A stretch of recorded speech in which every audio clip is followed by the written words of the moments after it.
EA Bullets YouTube channel.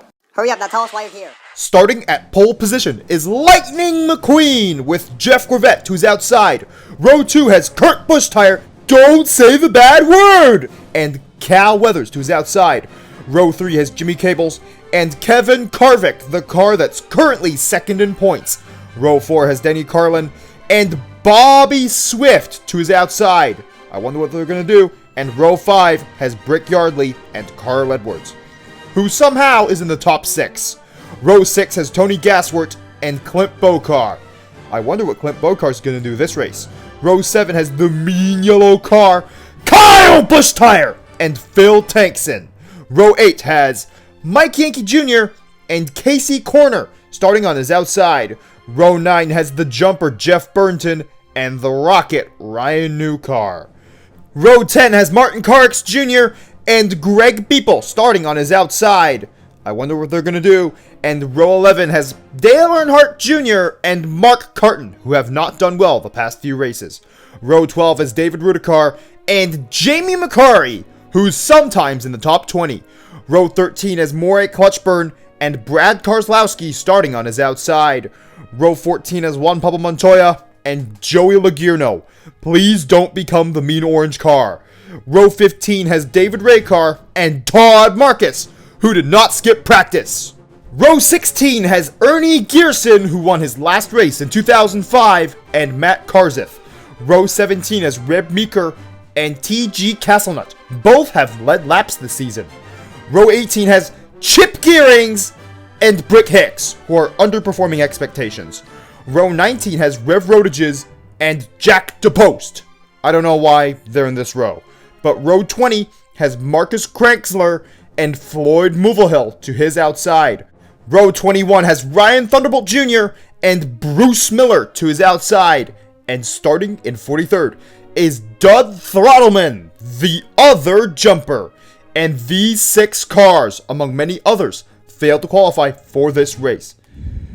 Lightning McQueen would lead for the first 10 laps of the race, but Marcus Kranksler would be 35th as of lap 10, where he wrecks Ryan Thunderbolt Jr., who's now out. Denny Carlin would take the lead after the restart and lead until lap 36, where Lightning McQueen would retake the lead. He'd lead until lap 48, but Joey Logierno is 27th as of lap 48, where he wrecks Chip Gearings and Ernie Gearson. Why? Reb Meeker would take the lead after the restart and lead for 2 turns, before Lightning McQueen would be back in the lead for 55 laps?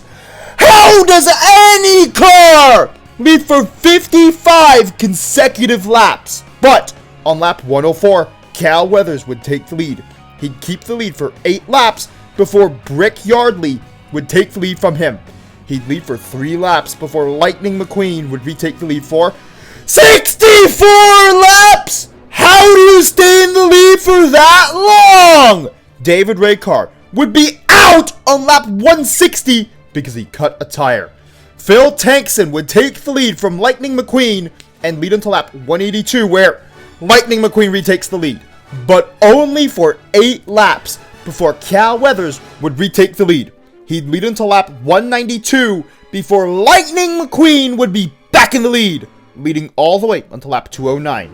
And then Kevin Carvick would take the lead from him, leading the field until lap 251, where Joey Logierno would be 21st as of lap 251, where he wrecks Rev Rodages. Why? And then Lightning McQueen would take the lead after the restart and lead for 89 laps! How does any car lead for that long?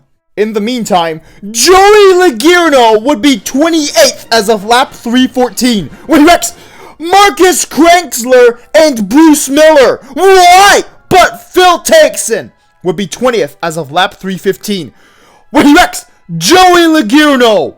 Hooray! And then Jeff Gorvette would take the lead on lap 341.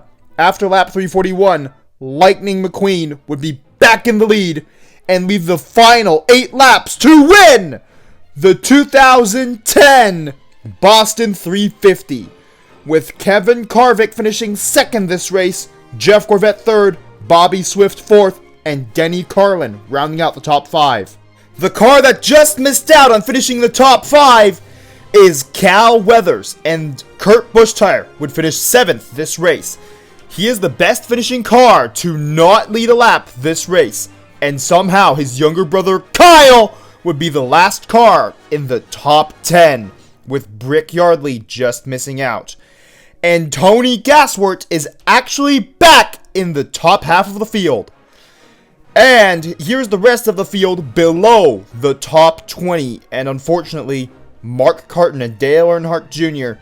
didn't do all that well.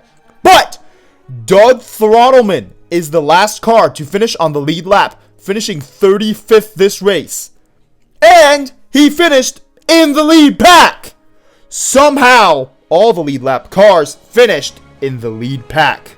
And here is the top 20 in points, where Lightning McQueen is over 600 points ahead of Kevin Harvick in second. And Jamie McCarty made his way back into the top 20 in points. At least for now, because it usually changes at the end of each race.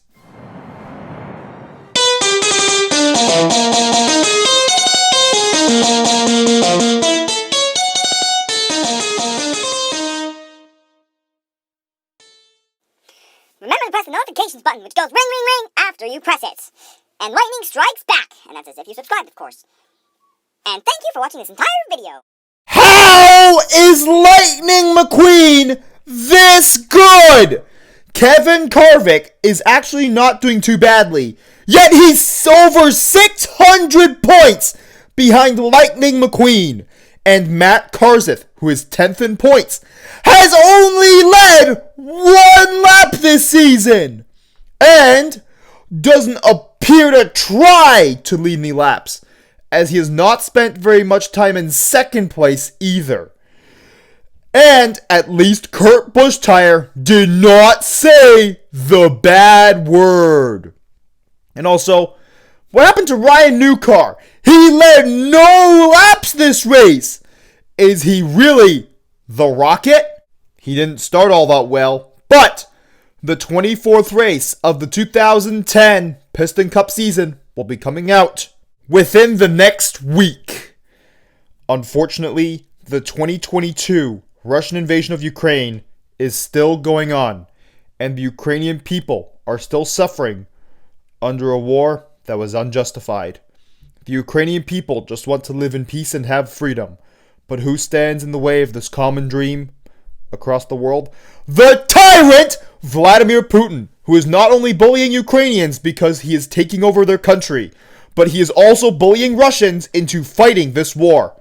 I've also heard the Russian government has now designated Crimea, Donetsk, Luhansk, Zaporizhia, and Kherson as brand new territories added to the Russian Federation. But these are not Russian territories. These are Ukrainian ones. As shown by this map, they are just under Russian occupation. And also, in the case of Zaporizhia, which also contains the city of Mariupol, you don't even control the city of Zaporizhia!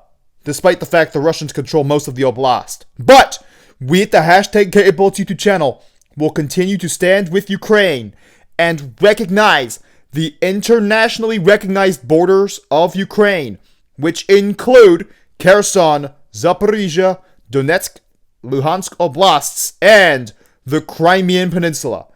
Slava Ukrainie! Heroям слава! Нехай швидше дарується Україні перемога!